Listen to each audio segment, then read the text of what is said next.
Yo, good afternoon, everybody. Welcome back to the podcast here. What's up? How's it going? So, we're gonna go ahead and wait for notifications to go out to everybody, and yeah, we'll see if we get things going in here. So, as you're coming in, um, Muskrat Foster first. Yes, you're first, and thank you for coming in. As you're coming in, please don't forget to hit the like. It really does help circulate this podcast so more people could find it, and then we could have some more fun, more topics, more things to talk about. Also, just to name it out there, but if you would like to help support production on the channel for future videos and things like that, there are links in the description that you guys can pretty much hit up if you guys want to put like a monetary donation, obviously to PayPal, Cash App, if you guys want to do it that way. If you don't want YouTube taking a portion of it, or super chats, those are fine. You don't have to do it, but I'll just put it out there for those people who want to help out. It's always a good thing. So let's see who we got here in the chat. We got Muskrat Foster first. We got Sneed Bubble Tech, Sneed, the man himself, man. Really appreciate you coming in. Yeah, no problem. I appreciate it, Muskrat. So we'll still wait a little bit till people come in. We're gonna kind of jump in. We're gonna talk about T-Mobile. I want to address this for a lot of people because people are in their feelings, and I understand where people are coming from. So don't think like I'm like a heartless person and I don't care. No, it's nothing like that. But I do want to really kind of put out something that people really need to hear. Obviously, Sneed is one of them who reports on T-Mobile, and even if some people are like, "Don't waste your breath, Tito. It's not worth it." Yada yada yada. I'm still going to. You know what I mean? Because to think it's a personal attack, yeah, that's not even close to it. I think people really need to just kind of take a step back and really look at the full picture here of what my friends are doing and what they're saying, because yeah, I mean we all know that you don't care.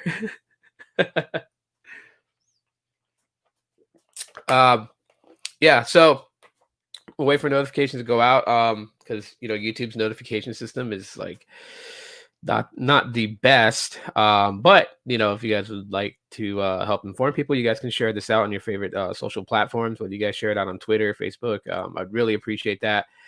And yeah, so see Ova, what's up? What's going on? Um, yeah, just pretty much like I got Twitter open on the side, not on here, but just like on my tab. So yeah, in a little bit, I'll send out invite links to let people come in so we can all like have a conversation. I'll just kind of start it off. So, oh, whoops, I meant care. No worries, Muskrat. No worries. So let's talk about the negativity in T-Mobile. That's what I really, really want to kind of like dive into. Um, so my friends, constantly, when there's more T-Mobile news, they report on it. Sometimes I report on it, and it always sounds a bit negative. And yes, you're right. It's going to sound a bit negative, but just to hit everybody up front with it, the reason why it sounds so negative is because the results of T-Mobile's decisions are negative. Um, oh, awesome. Let me send this real quick to my lady. So let me just lower the volume because I don't want to go through. But yeah, that is the reason why that it is negative, is because the decisions that T-Mobile makes is not, it's not good in any way. I mean, from what I learned last night on Carlos's podcast. If you guys missed Carlos's podcast, head over to Carlos S Tech. Please go to his channel, check out the podcast. Yeah, it was a long one. I think they did 5 hours. I jumped off at the about like the 4.5 hour mark, so I was on it for like 4.5 hours. But yeah, definitely you guys want to watch the beginning of that and get a lot of information. T-Mobile doing some things. Obviously, the Revel is what's called the Revelry, or the Revel, that device. Obviously, T-Mobile rebranded TCL device. Ricky pretty much looked it up to pretty much let everybody know what bands it supports. So I definitely say go check that out to get all that information. So that way you guys are hip to the fact to know all those things about what's going on with those devices, and those devices would be something within your budget realm that you guys are trying to go with. Um, yeah. So, but anyways, so the negativity of T-Mobile, like I said, stems from the decisions that T-Mobile makes. Like if I was the CEO of T-Mobile, there would be a lot of things that I would change currently right now. You know what I mean? And I know the big homie Sneed would. I know Carlos would, because at the end of the day, for those who need, who don't understand this, like, yeah, we crack jokes in our podcasts on our videos, you know what I mean? Because we don't want it to be like super dull, just like sitting there like, the old 1960s news reports, like, in today's news, T-Mobile is letting go of other employees again, and they're doing it in a very, very mean way. Like, we don't want to do anything like that. When we crack jokes on T-Mobile or whatever, but we really want them to actually succeed. We really do. Like for myself, so people understand, I personally need T-Mobile to do better because I really, really like Google Fi as my mobile service provider. Am I loyal to Google Fi? Will I go to bat for Google Fi? If someone here was to say Google Fi sucks, am I going to go and flame the hell out of them? No, I'm not. Because at the end of the day, you cannot be loyal to brands in that sense. What are you doing it for? And what are you getting back? Because I can promise you, you're getting no residuals back from T-Mobile by standing there and arguing with other content creators that are doing podcasts or videos that's talking about this. You're not getting any residuals back.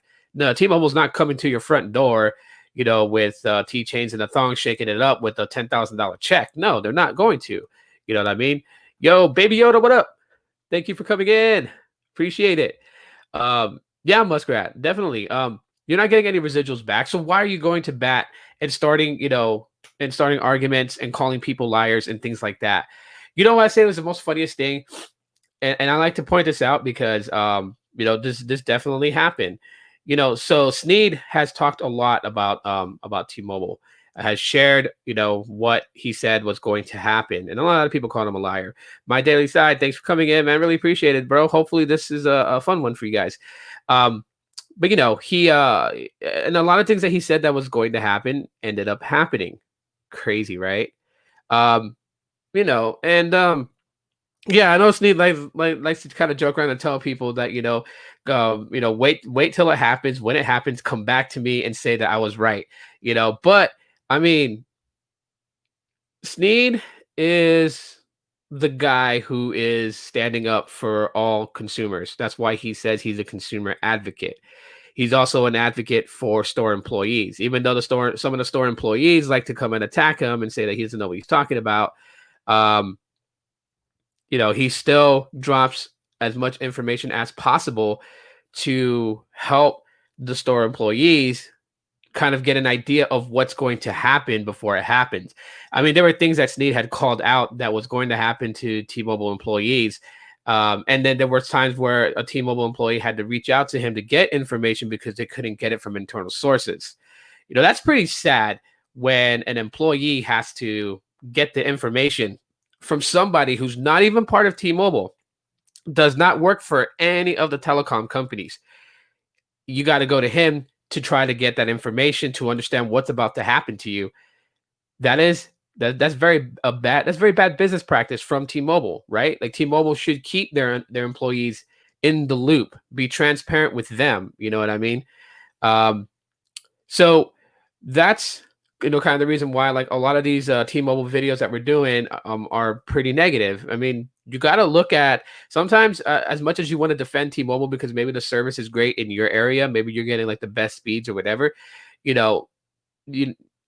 got to look at the whole picture and not just a tiny spot. When we say that T-Mobile service is tanking, it's cutting down, it's really bad. Just because you're pulling over 100 megabits per second in your house, in the neighborhood park, at your job, but that's your house, that's your neighborhood park, that's your neighborhood, that's your city. Your city is not the entire country. Okay, your city is not the entire country, so your speeds does not account for the speeds all across the United States. It doesn't account for all 50 states. It doesn't account for probably over 100,000 to almost 200,000 counties. It doesn't account for that. So while we are happy to know when you comment on any of our podcasts or videos, like you're getting this much speeds on T-Mobile, we are happy that you're getting that, and we are celebrating, and we're just like, if you're the way that I see it, and I think I can speak for my colleagues when I say this, but when someone posts that they're getting really amazing T-Mobile speeds, I like to think that Sneed, Carlos, myself, Lawrence, Ricky, in our heads, we're like, great, that is amazing. We're celebrating with you. And then we're also thinking, gosh, why couldn't this be, in my city, or, in other cities that people are reporting that T-Mobile's not doing all that well. That's what we're really truly thinking. I'd like to think they are too, but that's definitely what I'm thinking, because for me, like I said, I need T-Mobile to do better. I use Google Fi. Okay. I pay like $131.25 a month for 2 lines, and that's taxes and fees included, because Fi has taxes and fees. However, I'm running 8 lines, two actual full-fledged lines. So mobile phone number for cellular connectivity and text messaging. Then I got data for RCS, and then I have data for using apps and whatnot, right? And then I have 6 data only SIM cards, right? 2 of them are in my daughter's phones. Another one is in my youngest son's phone.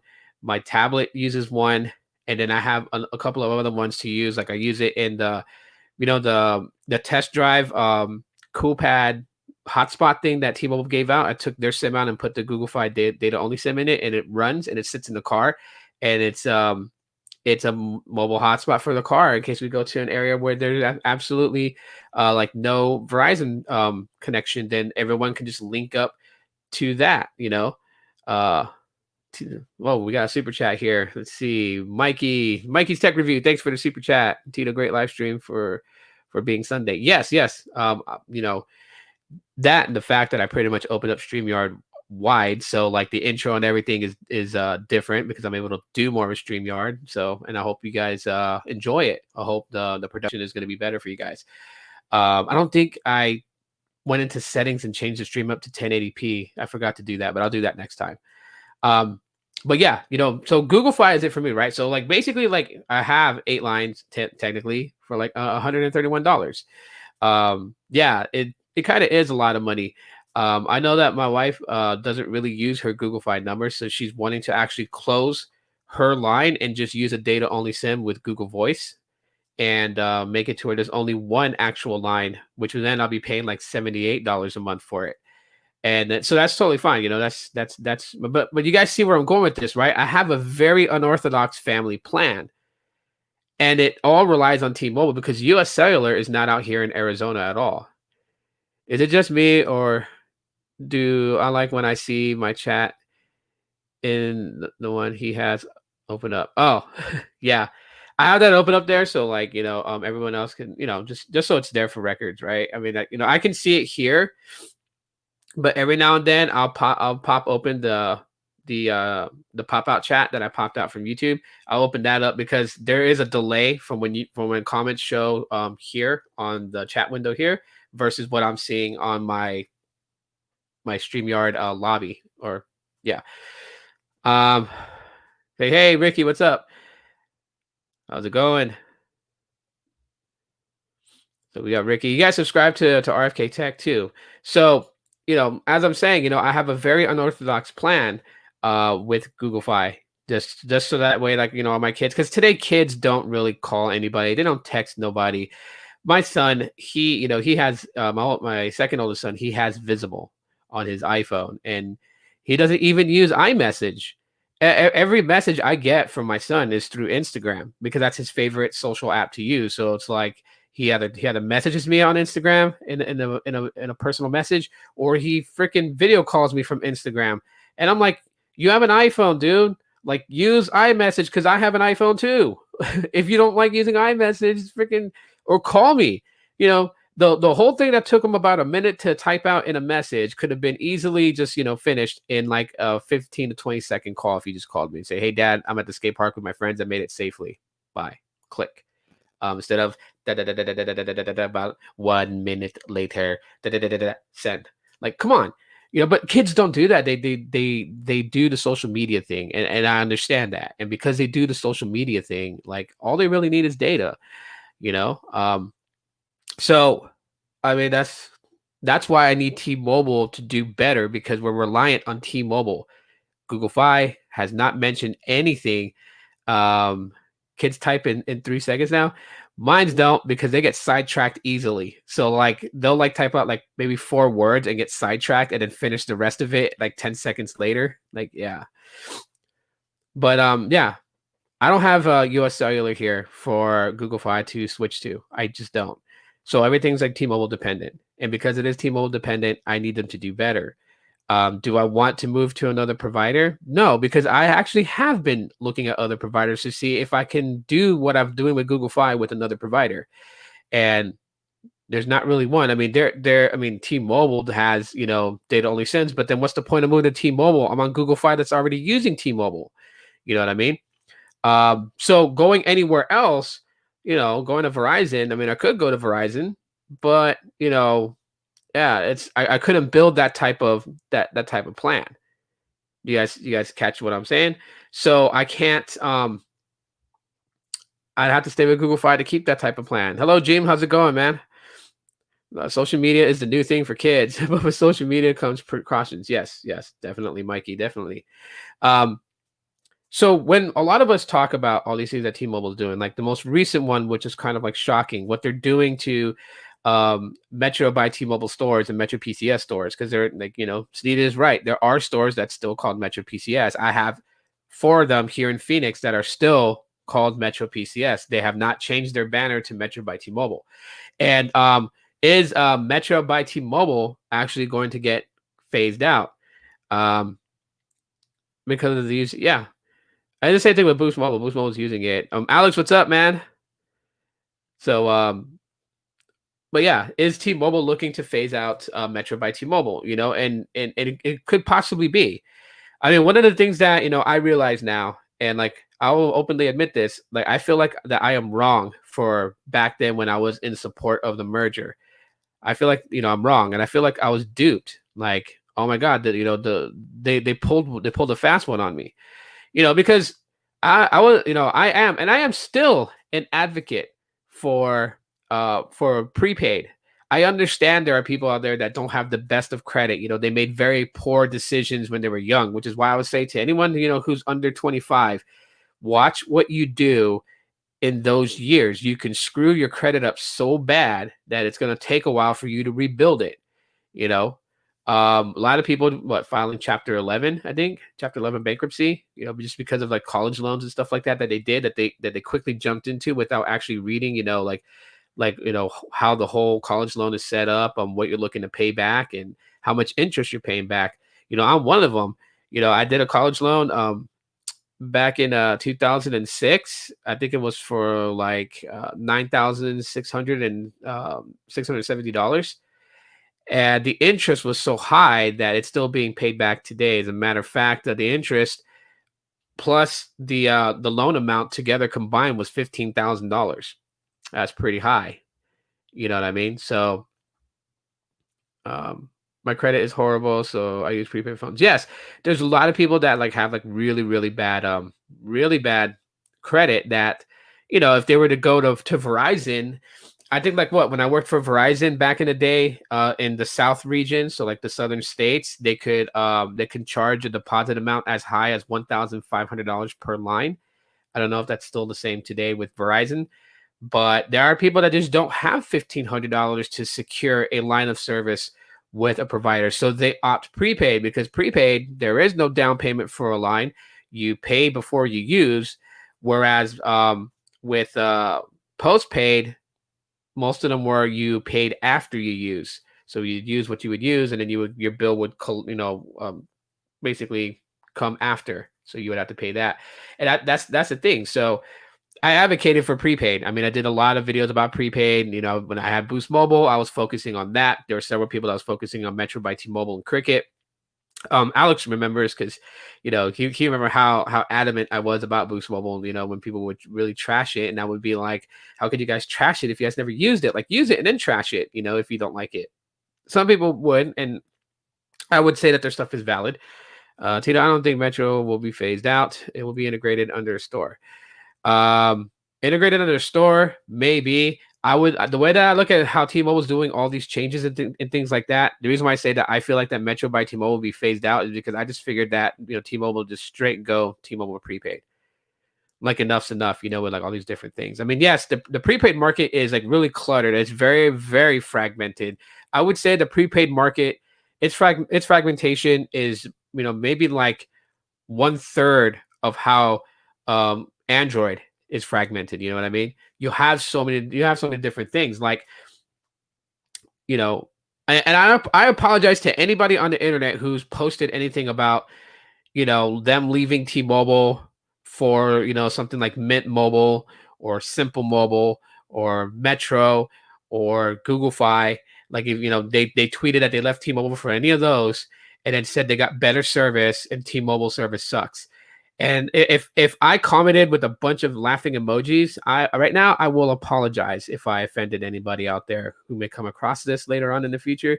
But I at the time I laughed, and so I shared my laughing emojis on the comment to that post. And the reason why is because, like, someone like, okay, just being open with you guys, there was a person on Instagram who was like so happy that they left T-Mobile postpaid for Mint Mobile, and they're like, I'm buying in bulk, I'm getting better speeds than ever, and I'm glad to be off T-Mobile's network. And I'm like, are you kidding me?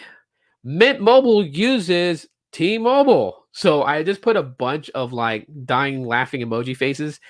And yeah, but most people don't know. But I mean, there's so many MVNOs out there, and most of them were tied to either T-Mobile or Sprint. That was like the big alarming side to let people know, like, hey, there was something up with T-Mobile. You know what I mean? Because you don't see Verizon doing that or AT&T really doing that. Like AT&T acquired Cricket, so they have Cricket, they have AT&T prepaid, which, for anyone who's really looking into it, AT&T prepaid would probably, actually not probably, but is the better option than going to Cricket. What you're going to get. They both run on the AT&T network, but you got to think, well, most people don't know about priority levels and things like that. But yes, I mean, they are going to prioritize, different ones that connect to the network. Like Boost Mobile had a lower priority to Sprint prepaid, I believe. And it was just crazy. Like Virgin Mobile had an even lower priority to Boost Mobile, so it was just crazy. Let's see. I love prepaid providers. They are getting so much better now. Yeah, but they're also starting. I mean, it looks like a T-Mobile wants to phase them out and just like have like one under them. I don't know if they're going to continue to lease their network to like Mint Mobile. I would say that they would be stupid to kill that because Mint Mobile has to pay so much to them, just to be able to access their network. See, that was the thing. That's one of the things that like I felt bad for the company Ant Mobile. I don't know if you guys remember them from like back in the day, like Ant Mobile, which now the name Amp is now on Mountain Dew, but it was a good company. I mean, it piggybacked on Verizon's tower, so it was an MVNO to Verizon, and it was great. I love the service. I mean, obviously because Verizon service is pretty solid, and then you had a line of service, but like you also had access to media. Like they had their own comedy cartoons and stuff like that. So I remember like when I worked at the Verizon call center, when I would go on break, I would eat my lunch. Back then I used to smoke cigarettes, and then after I eat my lunch, I would smoke a cigarette and I would watch like cartoon episodes on my Razor V3M because Ant Mobile had like their own type of like TV channel type service. So there's like different channels.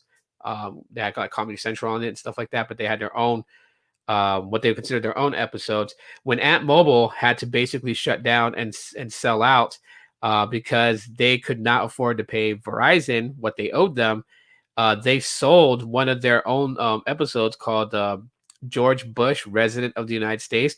So this is like a comedy cartoon that made fun of George Bush when he was young, and what was that other guy? I can't remember all their names. But anyways, yeah, it just made fun of him. It was a comedy sketch, so it was like kind of crazy. But yeah, Ant Mobile was pretty solid, and yeah, they went down in flames because they could not. They invested too much money into doing all these things like creating their own media that they didn't pay Verizon to use their network. So like, yeah, I mean that's kind of left field. I don't know if anyone remembers them or remembers Alltel. Alltel wasn't an MVNO; they had their own. their own network, I believe, and that's what Verizon acquired to make them much bigger when they bought Altel and merged it in with Verizon. But yeah, you know, I'd say this to anyone out there, going back to the whole thing with T-Mobile and its negativity. Um, people people could yeah, Gene, Amp Mobile. Yeah, you remember. What do you see people like, Sneed and Carlos, myself at times, if you see us talking and like the stuff that we're reporting on is negative, is not that we're only looking for the negative stuff, but the negative things that T-Mobile's doing, people need to know. They need to, both consumers and also you know, and the employees definitely need to know. We feel like that they have every right to know. They should know about it, because I mean, the point to all that is that we don't personally hate T-Mobile. You know, I really wish people would just really stop and look at the big picture. I'm not saying that you have to take my word for it, but just stop and look at the big picture and look at every decision that T-Mobile is making. Okay, I mean, look at the whole thing. Like, I get it. It does make sense that they would only have like specific stores service Sprint customers until the merging is completed, right? Because like the merger has started. Some things have been finished with the merger, but there are still other things that's not finished. Obviously, Sprint customers have not been fully merged onto T-Mobile's network, so there are still customers that are Sprint. I think hopefully I said that right, unless I said that wrong. But there are still customers that are Sprint, and if they need to get service, they've got to go to a specific store. But that also can for that Sprint customer, it's going to be a headache because they can't just go to any T-Mobile store, even if they know already because they watched the news that, oh yeah, Sprint's not a company anymore, so T-Mobile takes care of all our stuff, so we got to go to T-Mobile. They go to T-Mobile store. How frustrating for a customer who's going to stand there and wait around for somebody to give them service. And then when a person finally gets to them and they're like, yeah, my name is this and that. This is my phone number. This is, my PIN number. They're like, oh yeah, this is a Sprint account, right? And then the customer's going to be like, yeah. They're like, oh, I'm sorry, sir. I know you've been waiting here for some time and I do apologize. And, but the store is, we cannot service Sprint customers. We don't have access to Sprint systems to be able to pull your account up to help you with any customer service. But I can tell you where there's a T-Mobile store that does have access to this, so you can get any of your questions answered and get anything that's going on with your account solved. So let me just write down this address for you here. The customer may be okay. He may be like, okay, I appreciate that. But in his mind, I guarantee you, he's like, what the F kind of thing is this? You're sending me somewhere else? Like, you guys are supposed to like have Sprint. Take care of me. What's the difference? That's what they're thinking, because customers don't know about systems that basically govern customers' accounts. They don't know that. They don't know any of that. If they knew that, they would service themselves at home. But they don't. You know what I mean? So you personally don't have a vendetta against T-Mobile. You just like the consumers. Yeah. And the same with Sneed, the same with Carlos, the same with Ricky.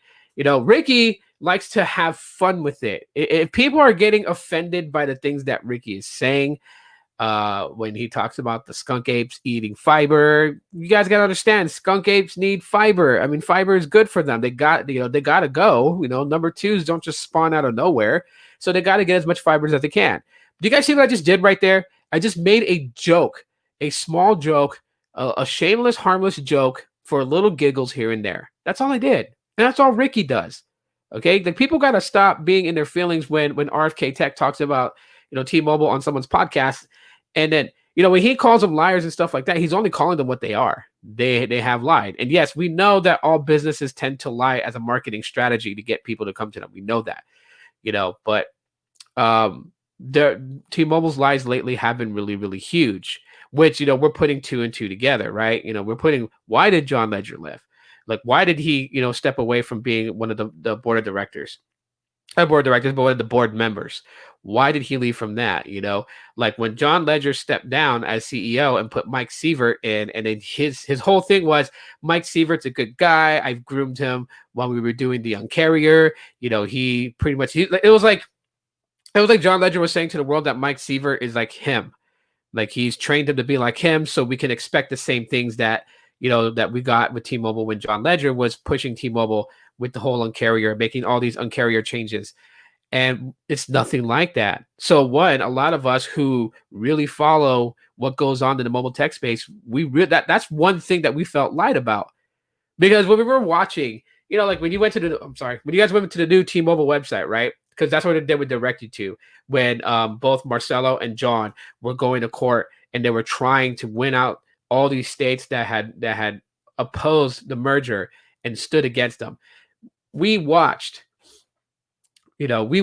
all their their podcasts, their live streams, and we would hear Marcelo and John talk about how joining forces, Sprint and T-Mobile joining forces will make the new T-Mobile, which will go against what John said, Dumb and Dumber, and change the market, right? And so we were sold by that. We were like, oh yeah, okay, that's great, because Sprint was dying. SoftBank couldn't hemorrhage any more money. They had other business dealings that they were already falling behind on, that they were already in trouble with. And Sprint, being a ship that had a hole blown into it so big that it was leaking, it was hemorrhaging money so bad that Sprint had no choice. Sprint had no choice but either sell or file bankruptcy. You know what I mean? So joining forces with T-Mobile was like it had to happen. I'll say that much. It had to happen. But the problem with that is that when people started to get on board with it and agree with T-Mobile and Sprint, and was like, yes, they need to merge. We're for it. Then we would see John Ledger come up talking about that, come April, he's no longer going to be CEO. And that shocked everybody. I remember I was watching his Periscope and he announced that. And I was like, you're not going to be the CEO anymore. Like you were so adamant about merging Sprint into T-Mobile and creating the new T-Mobile and using Sprint's 2.5 gigahertz signal along with what was it? I think it was the 600 megahertz, I believe, is band 71. But they were supposed to use those two combined together, to try and build out their 5G, which would be broad. It would reach out further distances, which okay, whatever. And but then he started talking about that he was going to be gone after April, and that Mike Sievert was going to step into his role. And Mike Sievert was groomed from time up to continue on what John Ledger's dream was, and going forward, it's like it's nothing like that. You know what I mean? From everything that we've gotten in the last couple of months, corporate member of T-Mobile contacts corporate members of Sprint via telephone and fires them. What happened to going there? Have the balls to go there in person and call a meeting and say, hey, you know what? We can't afford to keep all you guys. You know what I mean? So we're gonna have to give you guys. We have to give you guys up. We needed to take who we needed to take. I mean, it's a dog eat dog world in the world of business. I understand that. There was no way, like they could take all of them. I get that, but have some decency, to do it right. Just firing people via telephone and then telling them that if they want to work for the new T-Mobile, they can reapply. But at this time, as far as at this time, on this date is your last day, and then you will get a for those who have been with the company for years, will get a severance package, and then boom, that's it. You know what I mean? Being fired like that. Ask yourselves this: would you want that out of your job? Wherever you're working at, doesn't matter. You could be working at McDonald's, doesn't matter. Would you want like a corporate member of let's say you did work at McDonald's? Would you be okay with the corporate member didn't show up to the McDonald's restaurant, the franchise restaurant, but actually called via telephone to that little telephone that's on the side of the door that goes into where the cashiers are, and the manager picks it up and then he hears on the phone from corporate person, yeah, all you guys are fired. But we just need the assistant manager, the night shift manager, and you. That's it. The rest of your employees are done. Give them $50 and a Big Mac and call it a day. And you were the fry cook. Would you feel good about that, being fired that way? Ask yourselves that before you start throwing around like, we hate T-Mobile and things like that. T-Mobile makes things up. They say, well, Well, yeah, they always want to be the first to everything. That's what we were talking about last night in the podcast. They always want to be first to everything, first to the 5G, first to this, first to that, first to this. But there's no company really has true 5G yet, right? They are working on it. AT&T is working on it. Verizon's working on it. T-Mobile's got a ways to go on it. Yeah. There are only so much things that can be done, and we know this. We know this, but we're cheering them on. We're cheering on all the companies. We're cheering them on to get better. We want T-Mobile to get better. We do. We are excited to see what Dish is going to do once they start, building out their network. Gene, thanks for the super chat. Really appreciate that. I really, really appreciate that, bro. But yeah, we're wanting them to do better. Like, just because we point out all the negative things doesn't mean that we want them to fail. If we literally wanted them to fail, like if that's what we felt in the heart of hearts, we wouldn't even discuss what they could do better.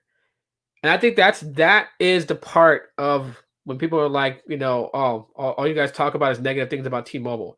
No, that's all you hear is the negative things about T-Mobile, but you don't hear when we talk about what they could do better.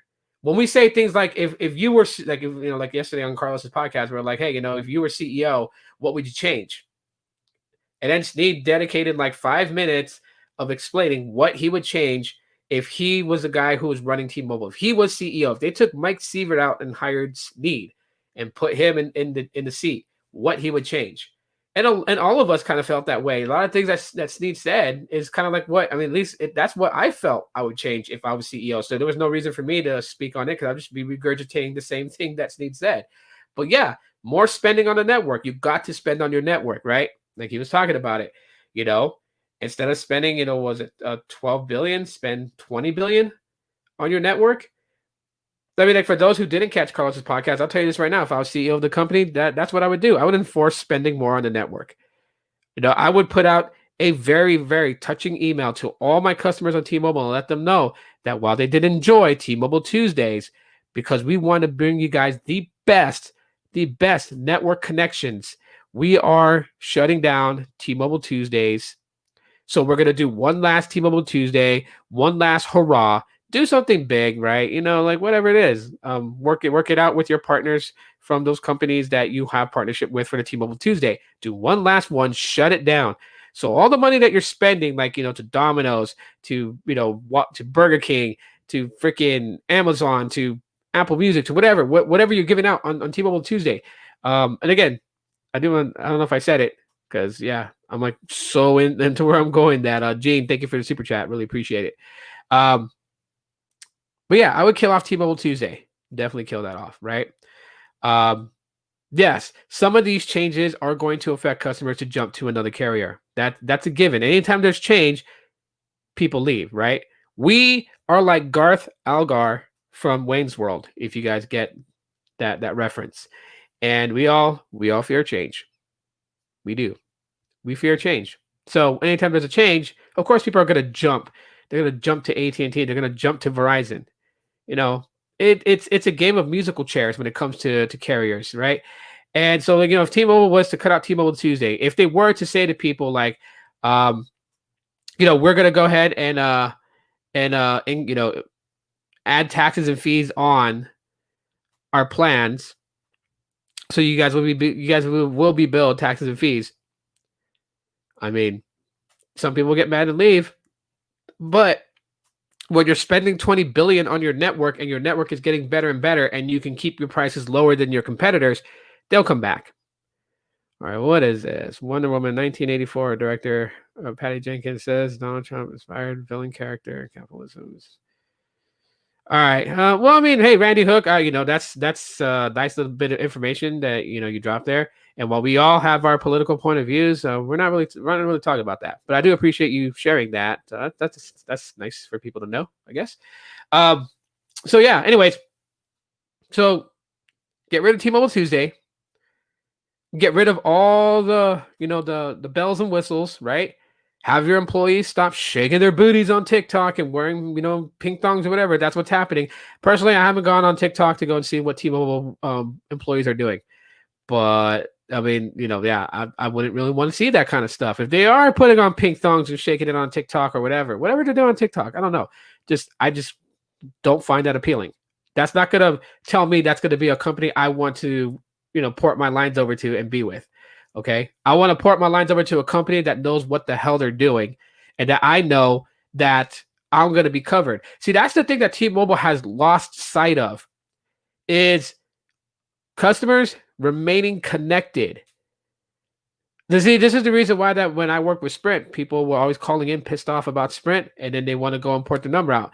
Most would port over to T-Mobile because T-Mobile had lower plans. But there were those who were like, you guys lie about your commercials. You're just, the difference between you and Verizon is 1%. You guys are full of it. And it named like 100 reasons why Sprint was not, less than 1% of Verizon when it came to like network speeds and stuff like that.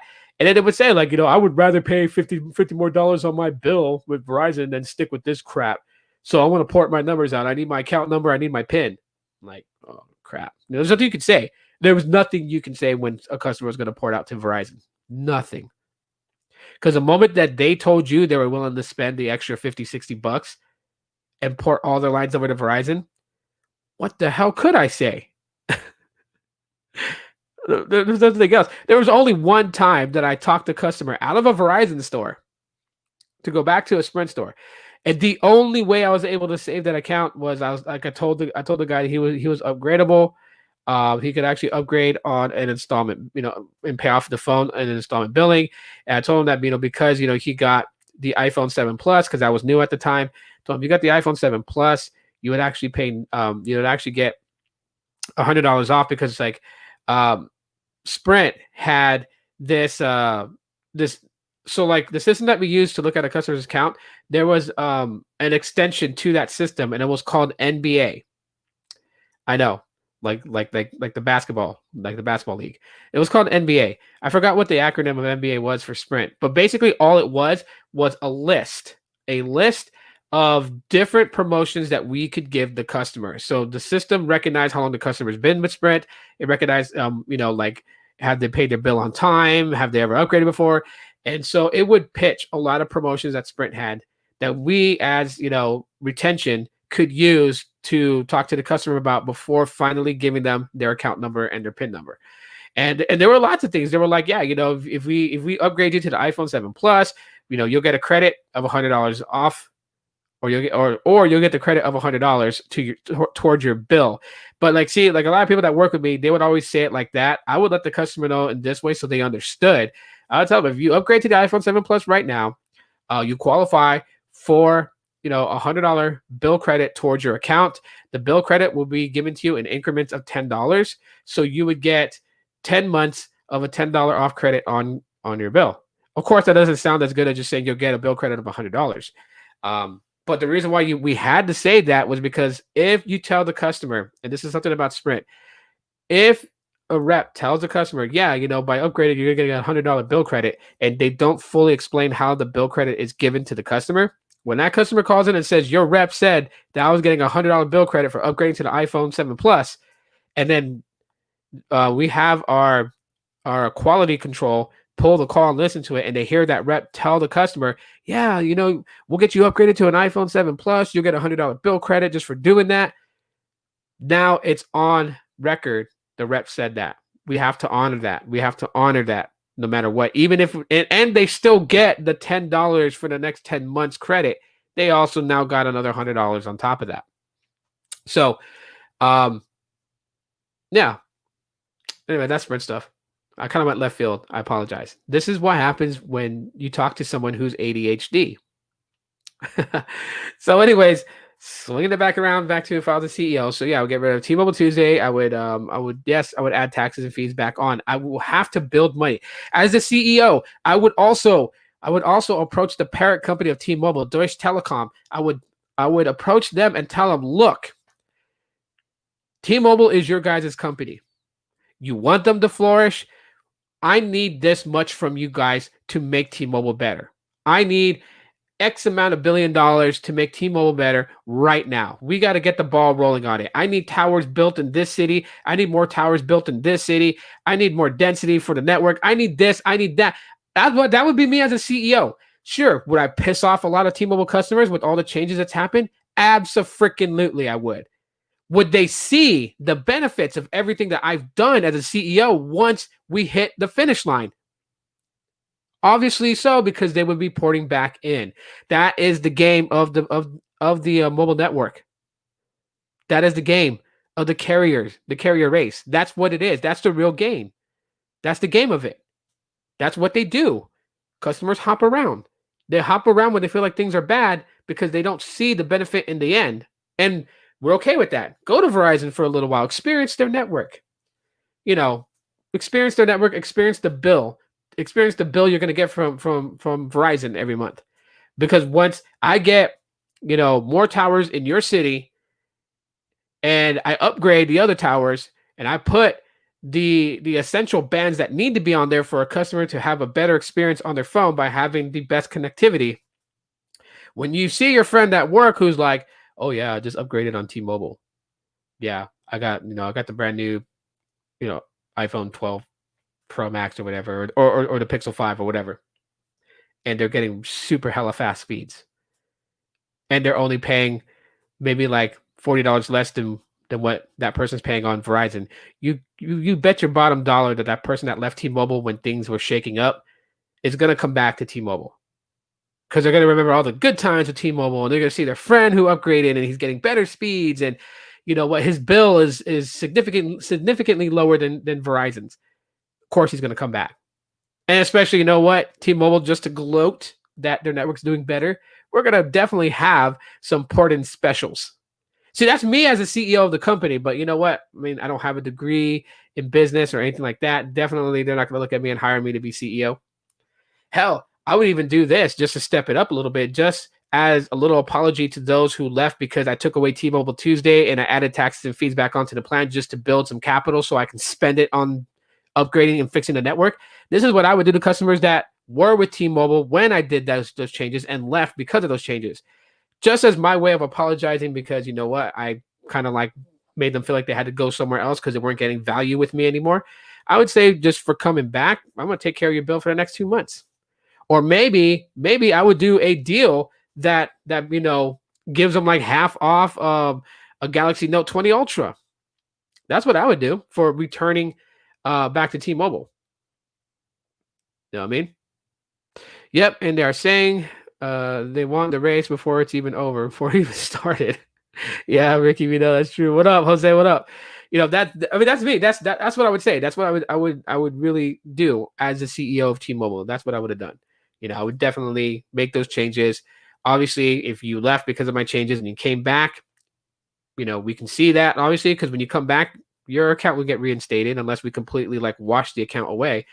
But if we see it hey, he came back. All right. Yeah, well, you want the Galaxy Note 20 Ultra? Since you're coming back to us, you know what? You'll get it for half off. And then if you trade in a device, you'll get an extra $300 off. So you'll be paying super low. You know what I mean? Right? Because if it was like $1,500 for it, half off actually would be $750 for it, and then $300 off of that will make you actually $450. Boom! That's a deal on the Galaxy Note 20 Ultra. Jose, thank you for the super chat, man. I really appreciate it, bro. So, I mean, that's what I would do. So that's what I'm saying. We don't hate T-Mobile. We just don't. And if you like what I said I would do if I was a CEO, that's what Sneed, myself, Carlos, Ricky, that's what we're saying. You hear the negative news that we report because that is the real news that we report about T-Mobile.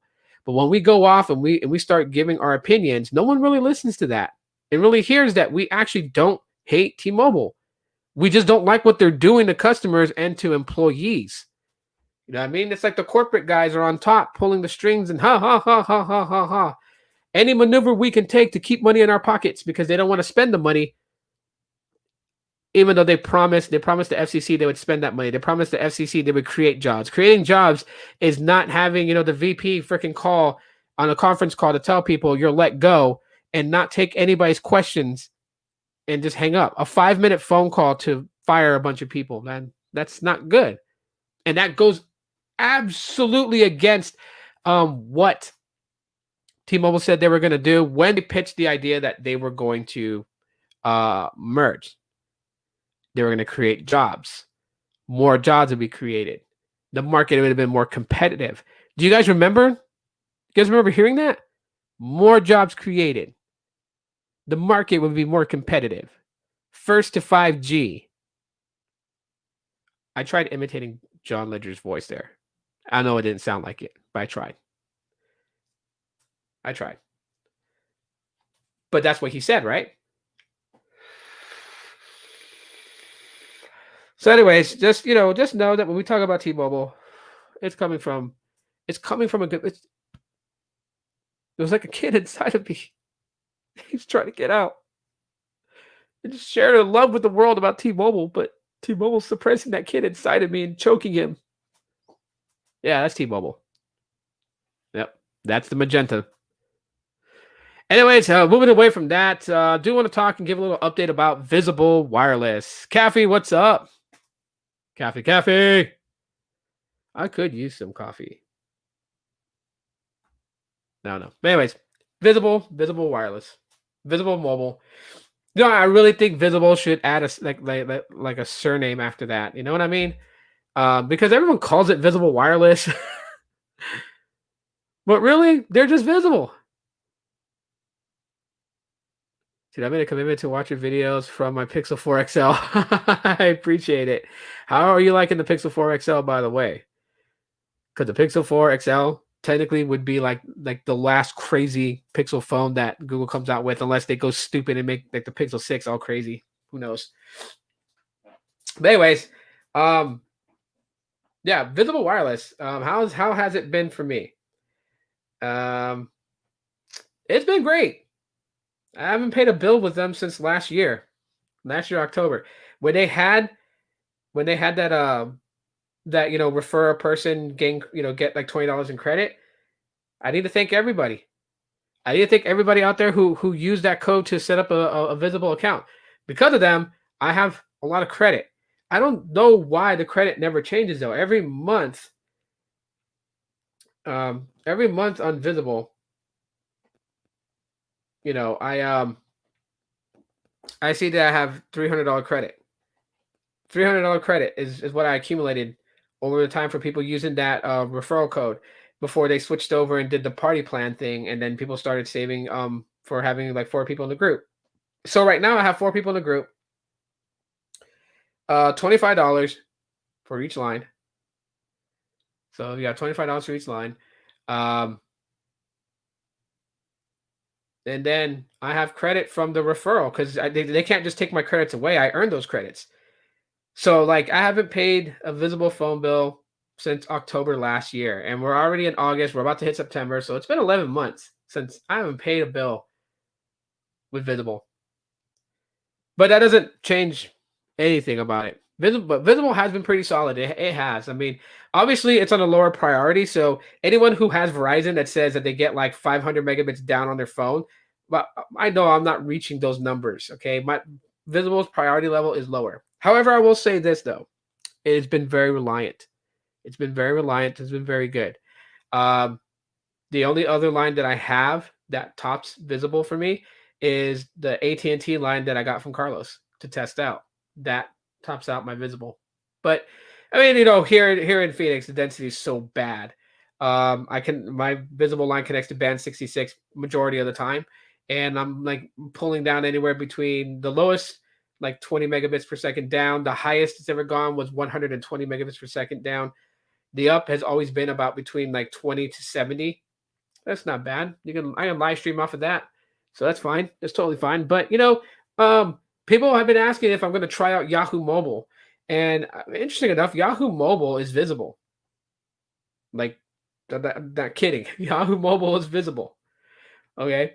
The difference between the two is that Yahoo Mobile does not do the party pay thing, right? So it's $39.99 for one line, unlimited everything, unlimited hotspot on Verizon's network, and then you get like Yahoo Mail, like the pro version of it. You get that as a benefit for being a Yahoo Mobile customer. But the way that you'll know that this is visible is when you go to insuring your phone. So when you go to Yahoo Mobile's website, you go to buy a phone, like you see any of the selected phones that they have, and at the very bottom they have all these different hyperlinks. And one of them is for like an insurance plan to protect your phone, and it's called Visible Care. And you know what? Visible has that too at the same rates, and they have different tiers. It's Visible. Yahoo Mobile is Visible. That's what it is. So if you have Visible and you're like, I'm thinking about going to Yahoo Mobile, but I want to know how good they are, should I switch? You're only coming back to Visible. You're just under the Yahoo banner. I don't know. I'm sorry. It's itching. I gotta say it. Yahoo! I just had to. I had to. Every time I hear Yahoo, it's like, hey, do you Yahoo? I remember those commercials. You guys remember those commercials? Oh my god, they were so bad. But yeah, Visible's just been pretty solid. So right now, if you want to try Visible out or have an idea of how Verizon's network is, you can sign up for Visible. It's $25 to try it out. There's the Visible Party Pay on various social platforms. As a matter of fact, there's a group on Facebook. There's a group. What is it? There's like a little thing on Twitter.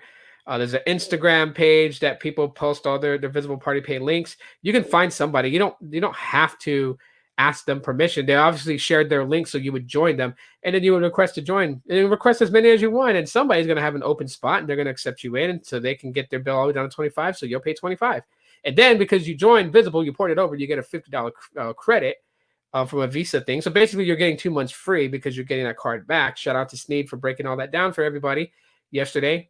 So you're getting that paid. Now, if you get a specific phone from Visible, you'll get $100 virtual MasterCard that you can spend. And trust me, those things are weird. But yes, I mean, I've used them in places because when my wife got her Visible line, she got a $200 virtual MasterCard just for joining Visible last year. And yeah, she was using it little by little. She was transferring funds from that into her actual bank account and then pulling the money out. So, I mean, hey, Visible's got some promos. They do. I would say definitely check them out. If you're like on the fence about Visible, let me just tell you right now, or if you're on the fence about Verizon, if you try Visible and you're impressed by its connectivity and its speeds, just imagine if you jumped on Verizon, because Visible's priority is set lower. Ricky can attest to that. It's set lower than Verizon postpaid. So what you're getting on Visible is not even what Verizon postpaid customers are getting. So if you were on the fence about Verizon, try Visible, see how its connection is. If you're impressed, you're going to be really impressed by Verizon when you switch over to Verizon postpaid. Yeah, my daily side, definitely, bro. I used a virtual MasterCard to buy pizza and pay Visible's bills.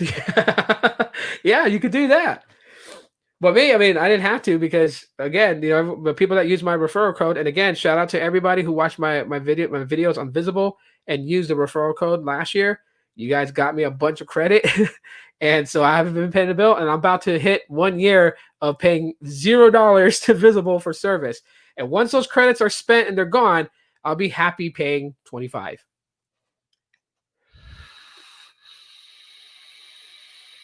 As a matter of fact, to be honest, Visible is actually taking it on the chin. Because I'll break it down to you guys like this, right? So if your Visible line is $40, I got the $20 credit for the referral. And then I get 15 off, which brings it down to 25. Right? So, but yeah, 20 off makes it 20. Oh yeah, never mind. I just thought because like Visible would always say that I owe $5, but right when it's like a week before my bill is due, that $5 that they say that I owe disappears. So no, it's weird. Never mind. I kind of like ADHD. Everybody, ADHD. Laugh at me. You can laugh at me from my brain scramble. Ha ha ha ha ha! You guys can laugh at me. It's okay. It's totally fine. I don't mind. I do stupid things from time to time, and then I kind of lose myself. This is like the brain of a genius, if you kind of think about it. I don't know. Yeah. ADHD, everybody. I'm going to type it in the comments, all right? ADHD.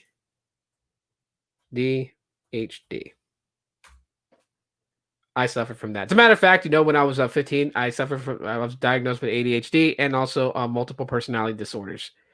And yes, and if anyone wants to know what multiple personality disorders is, no, I don't have a personality that comes out that identifies himself as Marty. Like there's Tito, there's Marty, there's Jonathan. No, it's not like that. But you guys could really like my emotions are more like personalities. You know what I mean? So like there's some times where I'm like a kid. I'm like a kid, and my wife just hates me because I'm so childlike. And then there's days where I'm like, my pessimistic side comes out. I'm just like so emo. The world is against me. I should have put on like black eyeliner or something. And this is no, I don't really do that. But I'm just saying like my emotions are more like personalities. So that's where multiple personality disorder kind of comes from. Yeah, I was diagnosed with that when I was like 15. So yeah, I'm weird, right? You guys subscribe to a weird guy, but don't worry, I'm not crazy though. Someone's gonna comment and be like, "That's what a crazy person would say." I have a feeling someone's gonna say that, and if they do, that's totally fine. But going back to Visible, because we kind of went left field. Visible, definitely, it's a go. It's a go. You know what I mean? Everyone has multiple personality disorders. It's called being human. I appreciate it. I think my therapist just wanted to like. I think MPD is like they diagnose you with that, so they have a reason to freaking get like $100 an hour. That's why I can only talk for an hour with my child therapist. But my insurance covered it, right? But my insurance would cover it and be like only 1 hour. So if I wanted to talk longer, I have to pay out of pocket, or my dad would have to pay out of pocket. Yeah, I suffered through a lot of things when I was a kid. I mean, I had a good life growing up, and I love my dad for it. Dad, if you watch this, I love you very much, Dad. And I know you're the best father in the world, and you did everything that you could as a single parent to take care of me and my older sister. And I definitely appreciate all your sacrifices. And I love the fact that you found someone who would love you. And I love my stepmother, and I love the fact that she makes you happy. Dad, you are awesome. You're my rock. I'd love you. Anyways, but yeah, my dad, yeah, he tried, I messed up a lot. I always felt like an outsider to his family until I realized I was getting in the way of myself. But that's for another time. But anyways, yeah, Visible. Visible is a go. What the hell else was I gonna talk about? Dude, I totally lost track of what the heck I was gonna like actually talk about. Oh, that one. Hey, did you guys see Brie Larson lash out about Star Wars fans and how Star Wars fans is not gravitating to this the newer Star Wars movies that they're planning to come out with? That Brie Larson is a part of the project. Like Brie Larson, she's very she advocates for women. Any updates on Google Fi? No, not at this moment. There's no updates on Google Fi. Nothing with them actually, trying to work any deals out with AT&T or Verizon. Those stupid idiots at Google. I really wish they would. I really, really wish they would. Depending on T-Mobile is just a bad thing. Yeah, but I'll look this coming week and see if there's anything coming down the pike. But so far, when I look up things for Google Fi, there's nothing really new about them. Yeah, Brie Larson is like mad at Star Wars fans. She had a meltdown to Star Wars fans. I'm a Star Wars fan. You know what I mean? I'm a Star Wars fan. I love Star Wars. Mikey says, Tito, reason Visible could offer so low overpriced for party pay for service, no overhead, no employees, no. Yeah, of course. Yeah, we know that, Mikey. Definitely, you're right. We know that. They don't invest in the actual stores, so they can use that money into the company. I'm tired of them using Skunk Mobile. So am I, bro. So am I. I really wish they would make some sort of deal with AT&T. But yeah. Oh, you're a Star Wars fan? Awesome. You know what I mean? Because like, okay, the latest trilogy that came out wasn't the best. Okay, it wasn't the best because Disney was involved. Disney screwed the pooch on Star Wars. Why did they take the essence of Star Wars Legends and totally kill it into and conform it to something that was just weird? You know what I mean? Like they could have had, Jason Solo, a Jaina Solo, an Anakin Solo, a Ben Skywalker, and Luke Skywalker and Mara Jane. Because Luke gets married in Legends. If anyone hasn't read the book, Luke gets married in Legends. He starts the Jedi Council and the Jedi Order. His wife is a Jedi Master on the Council. Leia is a Jedi Master on the Council. I'm glad that in the new trilogy they had Leia complete Rey's training as a Jedi in episode 9. Because it showed that that Leia in fact was a part of, in a way, of Luke's Jedi Council. It also talked about how Luke trained his sister, so that way she was knowledgeable in the Force. I totally respect that. But they took essence from Star Wars Legends, and they killed off a lot of characters, and then they kept the character of Jason Solo, but changed his name to Ben Solo, and he's Kylo Ren instead of Darth Caedus.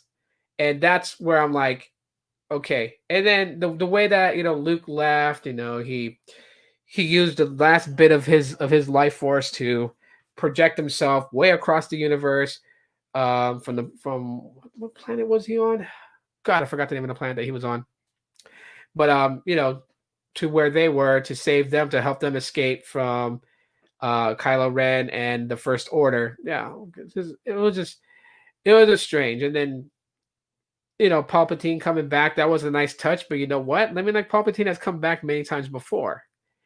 But the way that they had it done, where his body was cloned and was frail, it couldn't contain all his power because of all the Sith that lived through him. So he needed a stronger vessel to put himself into. It was crazy.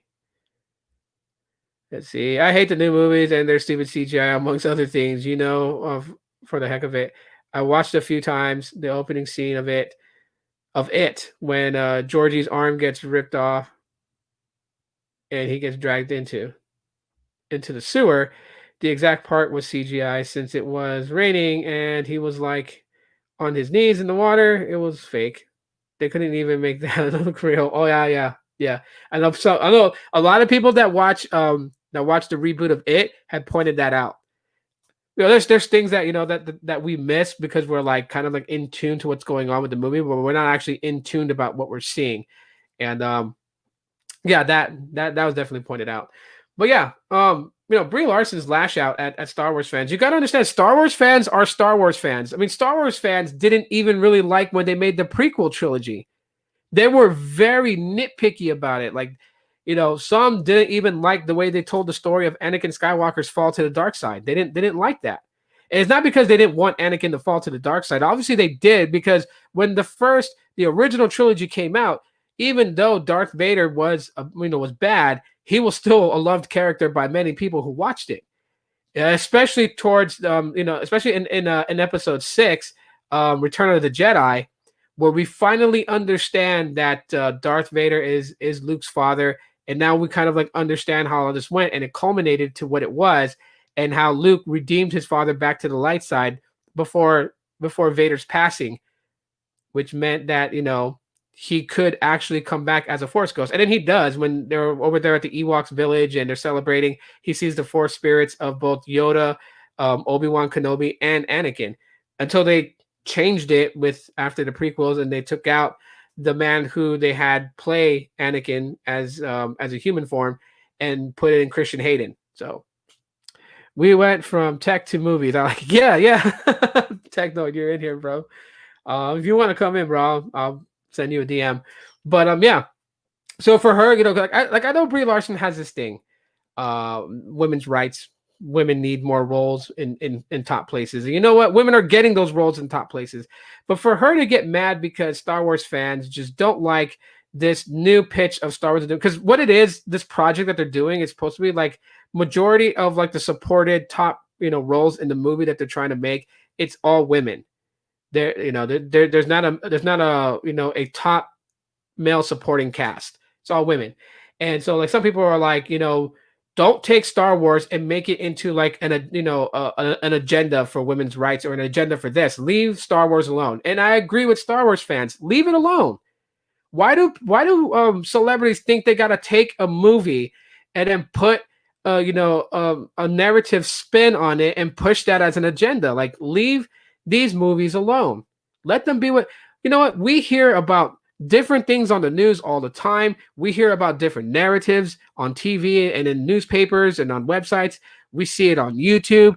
When we want to go to a movie theater and watch a movie, we don't want to see that shit there. Leave it alone. Just go about your thing. Do your thing, Brie Larson. Do your thing, but leave Star Wars alone. You know what I mean? Because she did that when she played Captain Marvel. I'm like, yeah, you wanted to boast to the whole world that you got to play Captain Marvel. She even got mad when they were comparing Captain Marvel to Thor, who would be more powerful because Thor's God, and Captain Marvel obviously has was given the cosmic powers. I mean, there was so much angles in that. And I thought it was stupid that when they did interviews with like Fox and other news outlets about, about what was it? It was for Avengers Endgame. Brie Larson just like had to make faces when when the other supporting cast members were talking about the characters that they played, and she was like it's a movie for one. These are fictional characters from a cartoon. I'm gonna say like Ben Affleck in the Jay and Silent Bob movies. Fictional characters. Fictional characters, Brie Larson, and she's getting mad like there's some sort of mad race to the. I don't get Brie Larson at all. I don't get her at all whatsoever. I just don't understand her. I don't. Why does every project she gets involved in have to become some sort of narrative agenda? Why? And then when the fans of that space are not taking to her messages and they're against it, then she wants to go and like label people. Look, Brie Larson, you can't label Star Wars fans. You can't label the OG Star Wars fans because one of them, for one, is going to really figure out how to make a real lightsaber and you might get cut down. I'm just saying. You know what I mean? You know how like certain movie sets, one of the prop guns that fires blanks has a real bullet in it and it hits somebody? Yeah, because Brandon Lee wasn't the only one that was hit from a live round from a prop gun that was supposed to have only blanks in it. There were other movies that's happened in. Yeah, someone could actually build a real lightsaber, put it on set, and then be like, yeah, here's your prop lightsaber. It's real. I know I'm bullshitting everybody. I know it's not gonna happen, but I'm just saying. Let's see. Did I see the new Child's Play remake? Chucky's voiced by Mark Hamill, who played. I know who Mark Hamill is, bro. I know he played Luke Skywalker, and you know what? He also played Joker in the Batman series. If no one knew that, like the Batman animated series that came on by Warner Brothers, Mark Hamill was the voice of the Joker. No, I didn't watch it. My daughters did. I can't because I grew up watching Child's Play, like the original, and I think this one they try to make it like it was some sort of AI controlling it. I don't know. Like I said, I didn't watch it. Luis Osorio, hi, how are you? Aloha, Tito. Aloha, Luis. Thanks for coming in and watching. Yeah, I just hate when people take movies like that. You know what I mean? Like, we have enough with social media pitching narratives and personal agendas and crap like that. We don't need it in our favorite movies. Like, okay, I know some Star Wars fans aren't open to it. I am open to seeing where Star Wars goes now that the Skywalker saga is closed out. And I honestly feel like that even though they say that the Skywalker saga is closed out, I have a feeling down the road we're going to see Rey again and we'll see the new Jedi Council and all that other stuff. You know what I mean? Because, I mean, while they say that the Skywalker saga is closed out, doesn't mean that Rey Skywalker, because that is her name now, she denounces being a Palpatine, even though we found out she was in Episode 9. Yeah, she is the last Jedi, right? Ben Solo's passed on with the Force, because he gave his life force to heal her from death, so she survived. She's the last Jedi, but of course, it doesn't mean that she will be the only Jedi. There are other people that are Force sensitive. Like at the end of Episode 8, the boy from the planet that has that casino that he cleans the stables for those animals that race. He's Force sensitive. We saw at the end after Luke passed and the Resistance got away. They were talking about how Luke faced down the First Order and all this other stuff. The little boy gets yelled at to get back to work. He gets up and he uses the Force to grab the broom. The broom comes from the floor up to his hand. So we know that they're more, anyone that knows Star Wars knows that there's people that's Force sensitive. Any alien species could have midichlorians in them that, then they would just have to learn how to use the Force. Simple as that. When Brie Larson lashes at Star Wars fans, yeah. It's ridiculous, man. I think it's ridiculous that she's doing that. And you know what? Star Wars fans are a heavy group a heavy group of people. Okay, they were massively critical about Star Wars. They shredded the newer trilogy. They shredded it badly, and by right they did, because there were certain things that just did not make sense, and that we knew that there were certain things they took from Star Wars Legends. We knew that. Oh wait, I was reading that. I was watching Child's Play in 1988 in Manhattan, New York City, until in the United States, Chucky is bad. He is a killer. Yeah, yes, yeah. Well, I mean, that guy put his soul into the doll, so and he needed to find a human body to put his soul into to become human again. That was the whole point of it. But yeah, I just really wish that people with those kind of agendas would leave Star Wars alone. You know what I mean?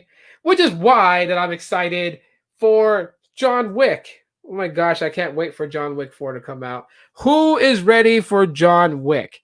And besides John Wick, would anyone love to see a part 3 to The Equalizer? Just putting it out there. So either one.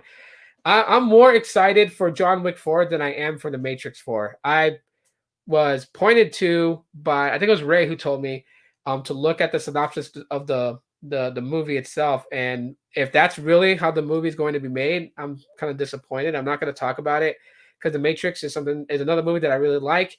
I like the trilogy of The Matrix. I think that it was very good. I love, of course, the CGI wasn't always that great, right? Like when Neo took on all those Agent Smiths in the second movie, like when he gets a hold of that pole to use as a weapon, and then he jumps and he starts spinning into the crowd. You can seriously tell it's CGI just by looking at his face. It was so bad. But I mean, I like The Matrix, but this new story for The Matrix 4, I'm not digging. It's sad people can't make up new stuff, so they have to use the old ones. Yeah, for the Chucky movie, for the Star Wars one, they are making new stories for it. I mean, they're not rebooting Star Wars in any way. It's just that Brie Larson's part of that project. The project has, from what I read, majority of an all-female cast, and when Star Wars fans are not taking to it, Brie Larson wants to turn it into that what I think she called us misogynist or something like that. I forgot what her words were, but she basically takes it like we're not supporting it because it's an all-women cast, and it's like, no, Brie Larson, we're not supporting it because we don't like the direction that the Star Wars movie is going. It's Star Wars. We are Star Wars fans. We watched the original trilogy. I bet Brie Larson never watched the original trilogy when she was growing up. She probably didn't even care for it. So why is she so adamant about it now? I don't know. But Brie Larson, go fuck herself. Because I'm a Star Wars fan. If the story's shit, I'm gonna call it for what it is. It has nothing to do if it's an all-female cast, an all-male cast. I don't even know where Brie Larson goes off and says that, and one of the things I read, she goes off and says that there wasn't really a major female role in Star Wars. Who the hell is she kidding? Come on. Who was Princess Leia? Was she an Ewok walking in the background? Hell no. Leia was one of the main characters in the Star Wars line.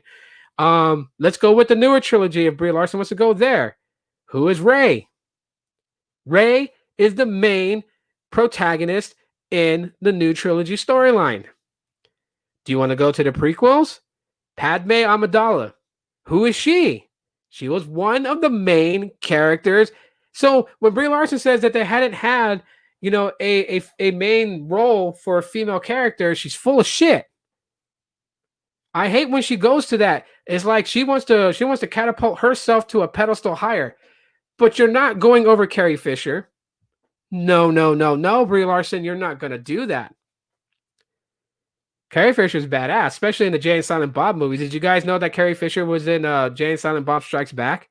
She was the nun that Jay was going to go down on for a ride. Did anybody know that? And if not, if you just found out now, yeah. And it was funny. In Jay and Silent Bob Strikes Back, Carrie Fisher was in it. Mark Hamill was in it because he was on the set. He played the character Cockknocker.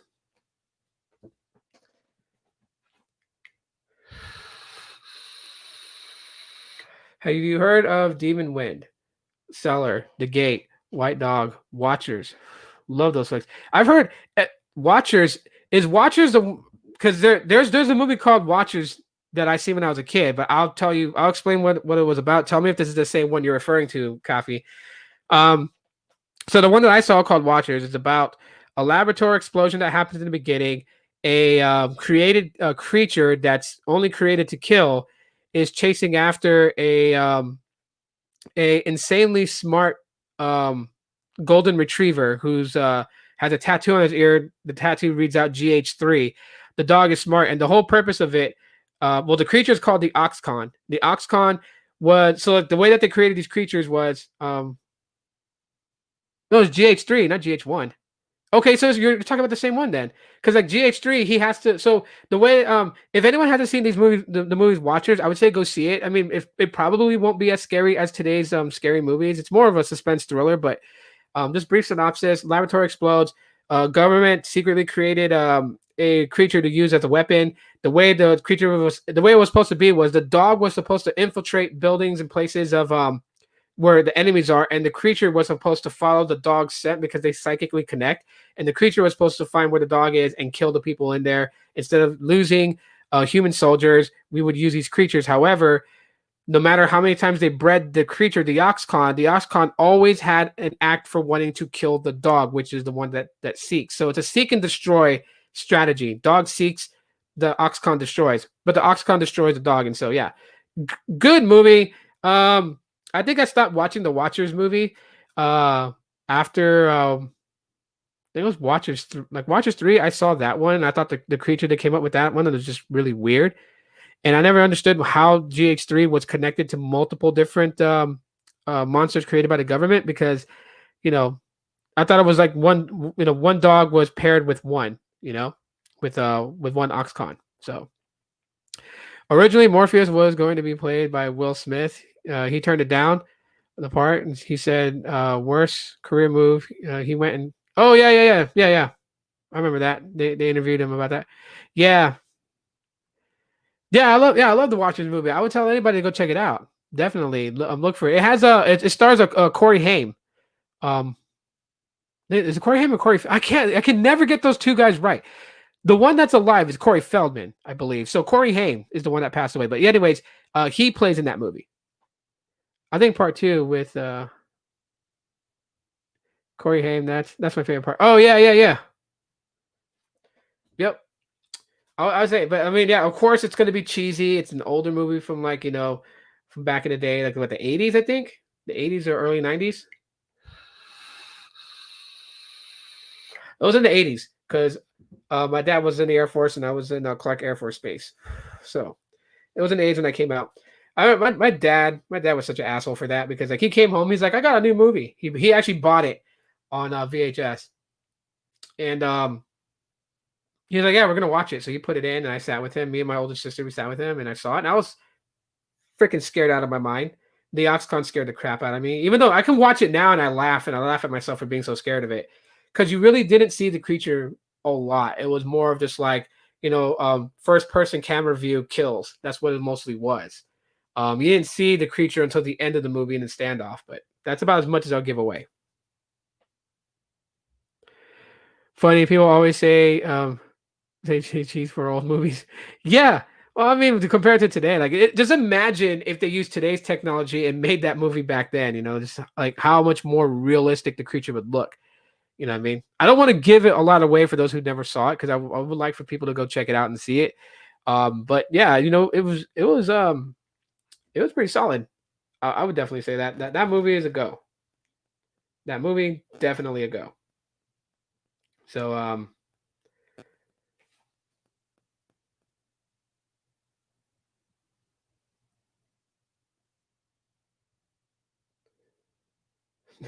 hold on, guys.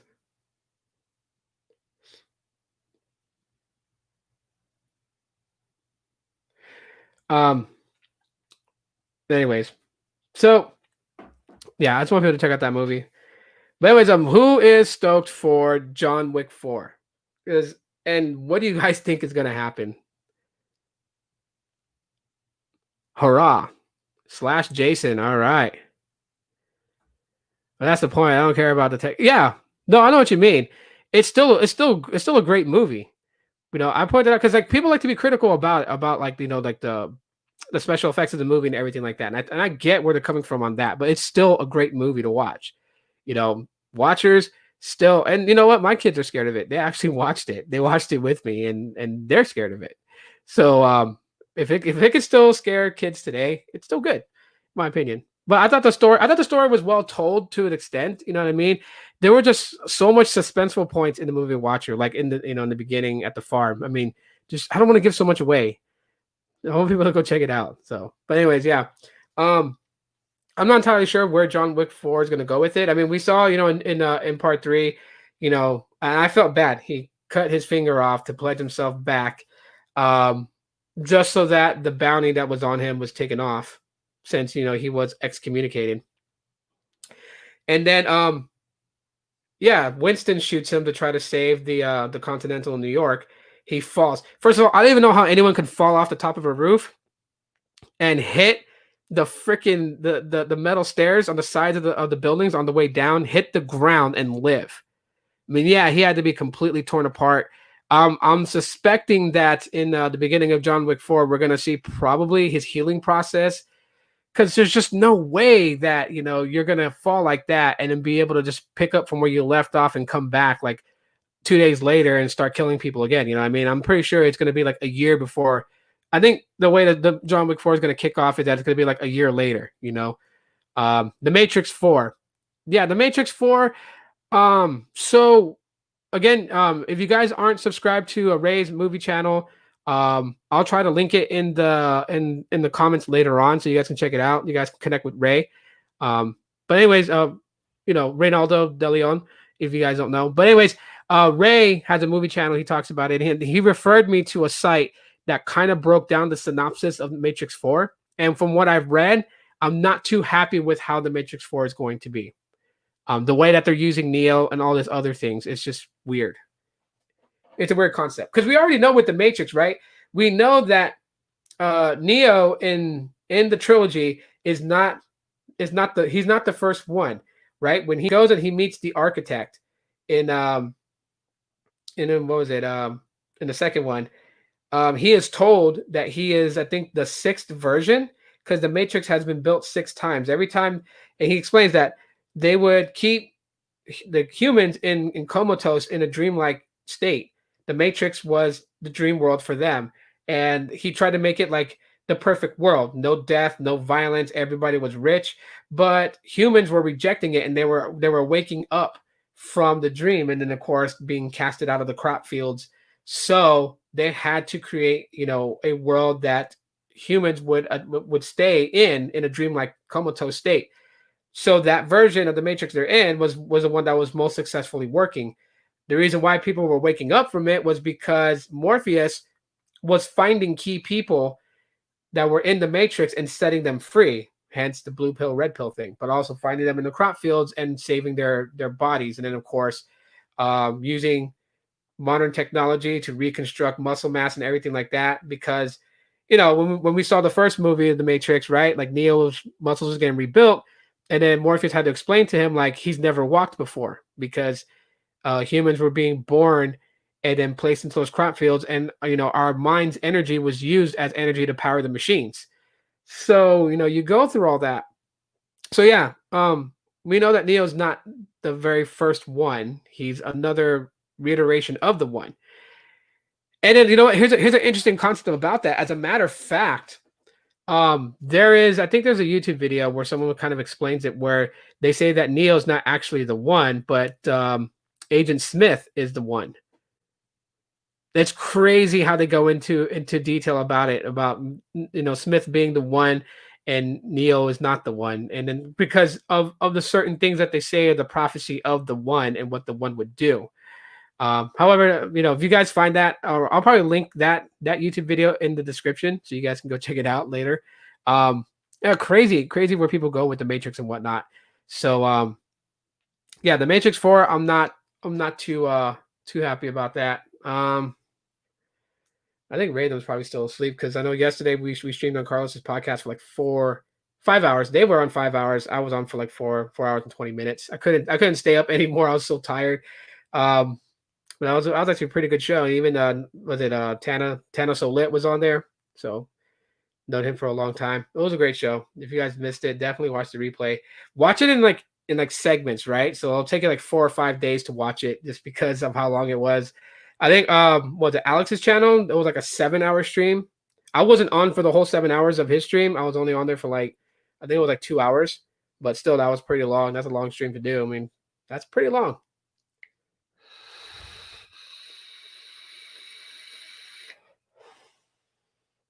You know that the Matrix has Keanu Reeves in it? Yeah, because our movie theaters here, if they're able to reopen by the time that the Matrix 4 and John Wick 4 come out, our movie theaters here on opening, I think it's like the first 3 days when it first opens in theaters, they're doing a combo pack. So if you go to the movie theaters here and you buy a ticket to John Wick, you actually get a ticket to the Matrix 4. So, and they're going to try to synchronize the view times so that when you're finished watching the Matrix 4, you have like 20 minutes before the John Wick 4 starts. You head to that theater room. Isaac, what's up, man? How's it going?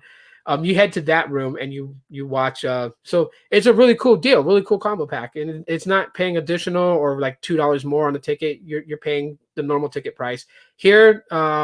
Matinee tickets is like I think like $5.50, and then the regular movie ticket is like $7.50 per adult, 7 or 8 around there. Buttered popcorn and all that other stuff. So you're looking at possibly paying like $25 to go to the movies because like the food is what costs more, right? I don't buy food at the movie theaters because I don't know who can go to the movie theater and spend $7 for 2 chili dogs.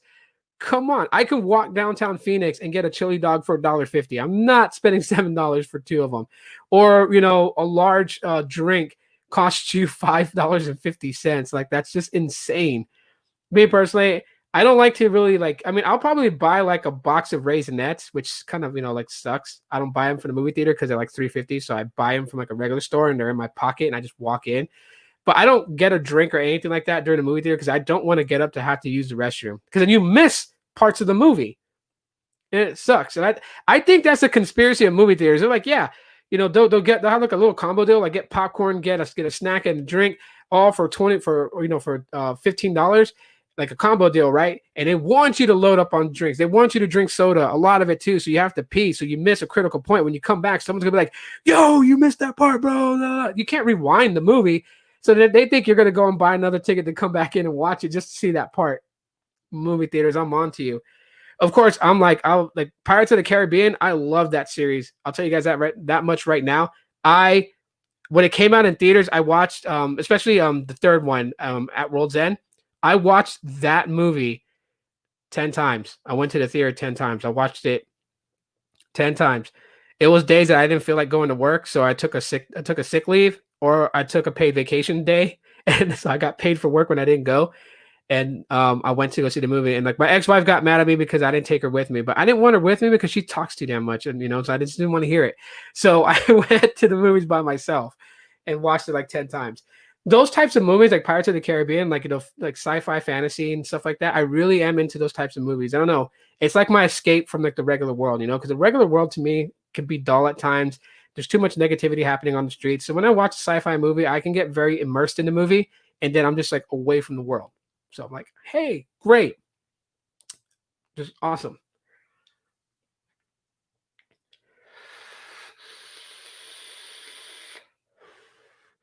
Yeah. So I mean, I'm interested in those movies, John Wick 4, and I watched the last one that came out. It was good. The Pirates of the Caribbean. You're talking about not the Stranger Tides. Crap. Oh, Dead Men Tell No Tales. That was good too. I liked it. And it was crazy because like I thought they used CGI. In the point where they talk about like how Jack Sparrow became captain of the Wicked Wench, and what was his name? What the hell's his name? Forgot who the antagonist his name is. Oh, it's like right there in my head, but I just can't get it to come out. This is what happens with old age. I turned 38 and I forget. Oh, Salazar, Captain Salazar, how he was pursuing them because him and the Spanish fleet, they were trying to annihilate all the pirates in the Atlantic, and yeah. So anyways, they get him trapped in that one cave. I thought they CGI'd Johnny Depp, but they actually used a musician that looks like a younger version of Johnny Depp to play Jack Sparrow in that scene. Crazy enough as it is, the Wicked Witch is the Black Pearl. And like I was in chat forums talking to people that were like, like a fandom chat for Pirates of the Caribbean, and people were just like, they're talking about that movie, and they're like, oh yeah, that's how he got the Black Pearl. Like at the time, it wasn't called the Black Pearl. And as a matter of fact, when they found Poseidon's Triton and they broke it, which broke all the curses that of the sea, it would mean that the Black Pearl was no longer the Black Pearl, it was the Wicked Witch, because if no one knew this part of Pirates of the Caribbean, and they never really explained it all too well.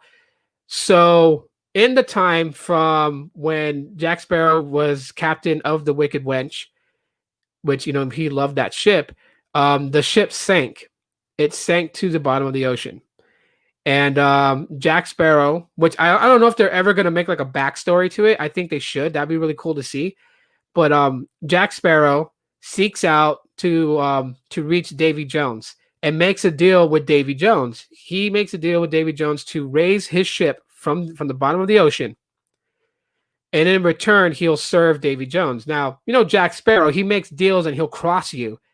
But he makes these deals without really knowing how he's going to cross you in the end. He worries about that when he crosses that bridge.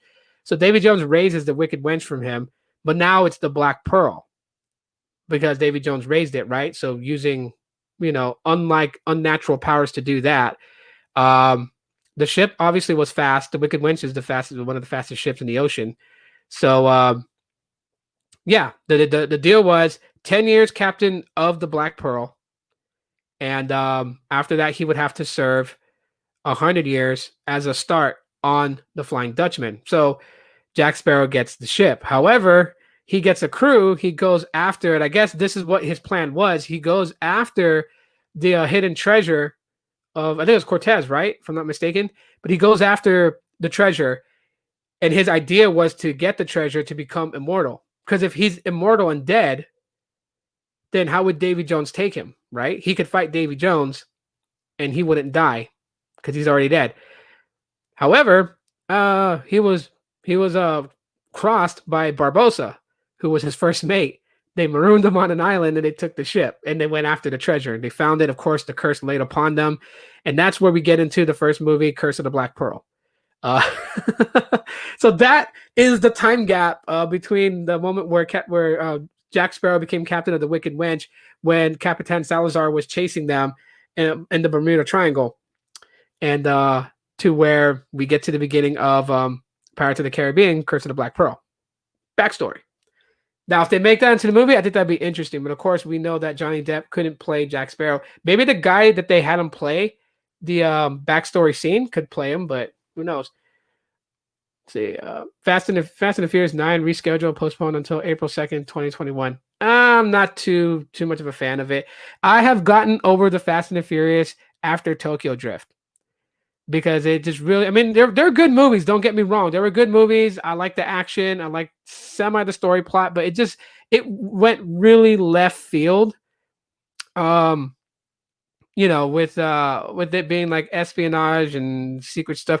And then this one, we have John Cena in it, who's going to play Dominic's brother. And John Cena is, like a kind of like what Decker Shaw is, he's an operative. And it's just like, wait a minute. So we went from a backstory of your dad being a stock car race driver who was killed on the track by another driver who you beat nearly half to death and did time in jail. And then you started robbing semi trucks when you got out with your racing crew. It went from that to your brother's operative, your family's into this lifestyle, and secret agent, secret squirrel, Morocco Mole and secret squirrel and all that stuff. It's so weird that they're going into that context. And I'm like, the essence of Fast and the Furious was street racing. Because when Fast and the Furious came out when I was living in Hawaii, when it went into theaters, the streets blew up with all kinds of car clubs. It was just like car clubs was the thing, what I mean? And of course, me, going through a rough time in life, wasn't really a part of that scene. But I mean, I had friends that I hung out with, and we went to tracks. I would watch them, drag race. We'd go to corners over there by tracks, which is like a place where they would go practice drifting. There was like 3 corners they would practice drifting on, and it was cool and everything. But I mean, the racing scene exploded. Everyone wanted to be a street racer. People were like going up Tantalus and trying to freaking drift up there. You know what I mean? And trust me, Tantalus had some pretty fucking tight hairpins. I'll tell you that much right now. But yeah, people would go all over the place. There was like street racing just blew the hell up. And that was the thing, right? We got to see like all these really nice cars, the way that they built them out, like the Eclipse. And then when, the first movie that came out, the Eclipse was like solid. Everybody wanted, the Eclipse. Everyone was trying to get that car. The second movie, the R34 Skyline, everyone was trying to get that car. Of course, R34 Skylines are not really legal in the US. I mean, you can import them in, you got to pay the import tax. You also got to, I think a friend of mine, he had an M spec Skyline in Texas, and he has to actually notify Highway Patrol when he's taking his car out, because the stock motor itself is not street legal for like how much horsepower that is, the way it's tuned and everything. That's what he has to do. I don't know what it is today, if laws have changed or whatever, but I mean, hey, if you have an R34 Skyline, good for you. It's a nice car, beautiful car. But yeah, even like, the Evo, it was the Evo 6 he had in that movie, or the Evo 7, that he ends up driving afterwards. And of course, just, it was about the cars. And then it stopped being about the cars. I mean, they still showcase cars in Fast and the Furious, but just more about the backstory of Dominic Toretto and Brian O'Connor. And yeah, my wife, if anyone invites us over to the house and they're like, yeah, we're going to put on a movie, and they put on Fast and the Furious, my wife will leave, because I can recite the dialogue for the entire movie. That's how many times I've watched it, So she hates Fast and the Furious. Is a movie that she will not watch with me. She will not be around me when I'm watching it. I could definitely, I can definitely talk the whole movie out. Everyone's dialogue, it's crazy. So yeah, to me, Tokyo Drift was it. And you know what? The reason that I like Tokyo Drift, I like seeing the essence of how the scene was in Japan, and some of the mannerisms that people had to adapt to. You know what I mean? Because like, there's a YouTuber I suggest you guys check out if you really want to know a lot about like Japanese culture, what goes on in the day-to-day lives in Japan. His YouTube channel is Paolo from Tokyo. So I'll put that in the chat. And anyways, like he's married now. He married his at the time it was his girlfriend Maiko. But he does a lot of videos to help people understand like the culture of Japan and the way, the mannerisms, the way things are. Like one of the things that he said in one of his videos about understanding about what to expect when you go to Japan is that the Japanese, they don't like being disturbed by strangers. I mean, it's one thing if you're like asking for directions because you're lost, you need help with something, then yeah, they're very friendly, they're fine, they're okay with that. But they don't like unnecessary chatter from a stranger. So like it would be rude if like, say like a guy was like fixing the chain on his bike and you just walked up to him and you said to him, oh, you're fixing your chain. If you're not offering anything beneficial, it's not beneficial to him. And people wonder, well, how do they make friends? They make friends through activities, like workplaces. Like most Japanese people, they go out to eat dinner after work. And this allows them to open up to get to know each other personally. So that way their business relationship at work is much better because you're now friends. You go out every so often, to have beer and to eat dinner with them before you go home. Their lifestyle, the way that their houses, their apartments are made, how they really emphasize on saving space and things like that. It's great. And you get to see like a day in the life of like different people. It's like, if you're ever interested in like, how does a manga editor, how do they work? Like what's their work life like? He has also these playlists where it's like, a day in the life of, and it'll be like, like a mechanic, a day in the life of a ramen noodle chef. You get to see all the insights of what they do. Like Japan is like, it's really nice. I want to go to Japan one day.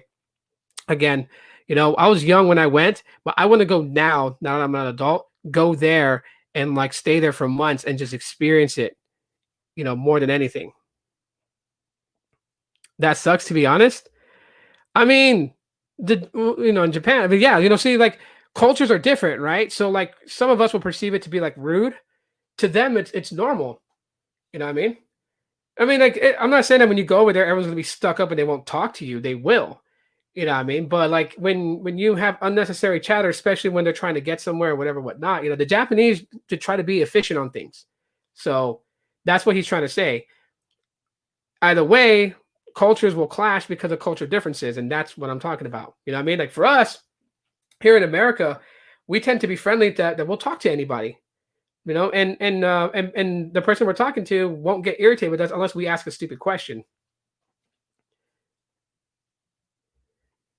The Americans believe that we are the center of the universe. Yeah, some do. I mean, I've always been interested in other cultures. I've been, to the Philippines. I've been to Japan, Guam. I've been all around places, South Korea, and I was young, so I got a small taste of it. Like for instance, one of the reasons why when certain people make fun of Filipinos, because of what the cliche stuff they hear about, like, oh, Filipinos eat dogs. Yes, they do, but it's not the way that people think it is. It's not like every day they go to the pound and select a dog to make for dinner. No, that's not it. But they had to. In the Philippines, they had to, because in the Philippines, it's a poor country. You know what I mean? You gotta eat to survive. If people get offended by Filipinos eating dogs, then I would say don't ever go to Vietnam, or don't ever go to Actually, no, don't ever go to Cambodia, because Cambodia, they eat everything. They will eat tarantulas, they will eat snakes, and I mean they eat it all, like the bone and everything. They will cook the snake, they will make certain dishes with the snake meat, and then they will eat the bone because they don't have a lot of cows in Cambodia. Um, that's how they get their calcium, is by eating bone. To be honest, the Japanese are not 100%, if you know what I mean. I mean, from what I know about them anyway. Today, no, I'll agree with that. Not everybody is into that mode, but there are some mannerisms that the Japanese have that I find, that I mean, I practice here at home. Like I no wearing shoes in my house. I do that here just because I don't want, and you know what? That is actually in Hawaii too. Like in Hawaii, if you get invited to someone's house and they're local from there, when you get to their front door, take your shoes off. Do not walk in their house with your shoes, man. And that's just a respect level thing, you know what I mean? Don't drag outside dirt into the house. Now, we don't wear walaki, which is the slippers that Japanese wear for indoor, and then you put your shoes on when you're going outdoor. They don't have that in Hawaii, but I mean, we do take our shoes off before we go in somebody's house. That's just respect. Respect to not drag dirt into the house, to have them have to sweep their house floor so much. But yeah, no, I know what you mean, Cafe. I know what you mean.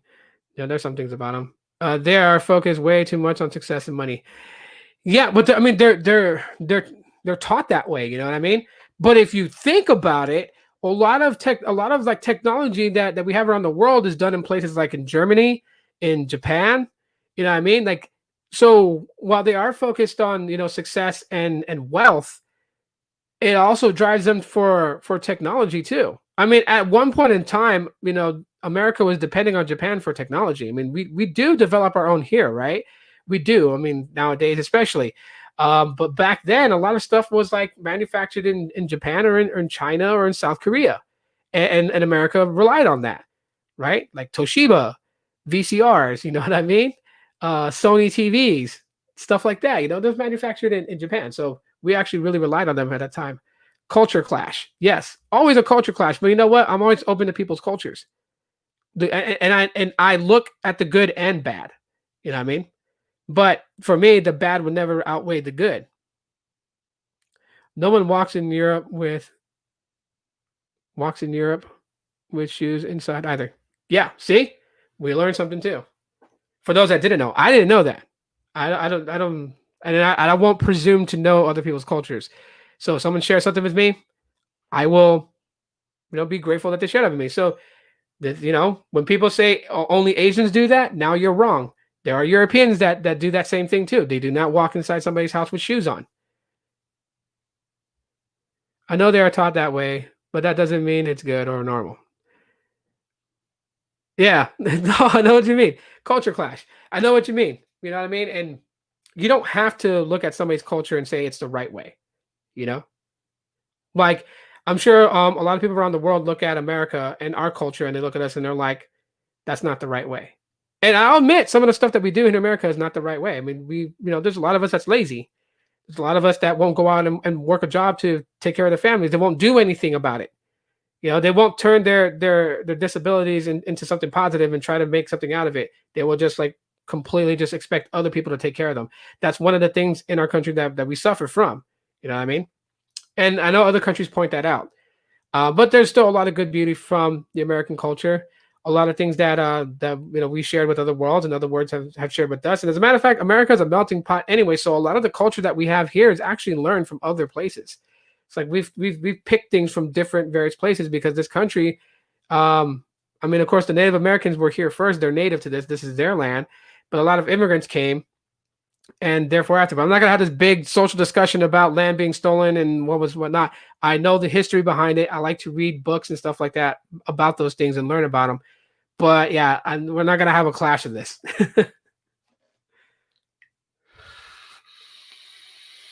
But anyways, everybody, it's been a cool almost 2 hours. That's a good enough for a Sunday. It's Sunday. The work week is coming back tomorrow. Tomorrow I'm going to have another podcast. I'll figure out what we're going to talk about. I'll definitely tweet out what the subjects were going to be for tomorrow. For those of you guys who came in, I really, really appreciate those that came in. I appreciate the super chats that was given. I appreciate, Kathy, Maverick, Alex, let's see, Mikey's Tech Review, Luis, Paul Boyd / Jason, Isaac Diaz. Who else was in here? I don't want to miss anybody.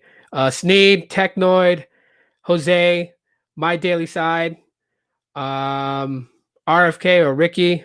I call him Ricky, but it's RFK Tech. Who else? I don't want to miss anybody.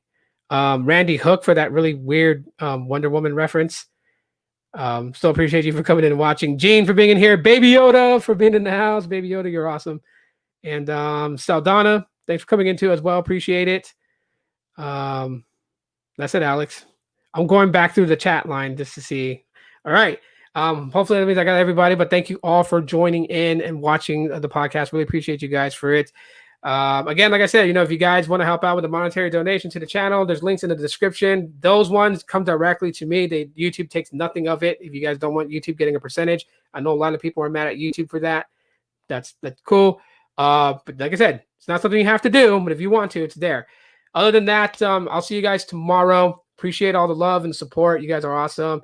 I think Ricky is going live tonight, so subscribe to RFK Tech Q&A. Subscribe to his channel. He is going live tonight, I believe. And I think Sneed is doing one live, if I'm not mistaken. If I'm wrong, Ricky, tell me right now. I don't. SMT is live at 8 p.m. I'm live at 9 p.m. There you guys go. There you guys have it. Right there, 8 p.m. their time, I believe. So here it would be, I would say, 5 p.m. my time, and then 6 p.m. My time for Ricky. So again, and Ricky's got some cool topics today. As a matter of fact, just a brief hint, he is going to tell you guys the 5 things that makes up that builds up the true 5G. So if you really want to know what true 5G is, go to Ricky's channel, subscribe to him now, hit notifications so you don't miss his live stream tonight. He is going to break down the essence of true 5G in 5 things that make true 5G. I'm excited to watch it. I'm happy to see it. Thank you guys again. Y'all are awesome. Y'all know how it is. Y'all are like fam. I'll talk to y'all later. And as always, aloha. And have a good rest of your Sunday. And don't miss their live stream. Seriously, I'm going to be there. I'll know if you guys didn't go because I'll be in there.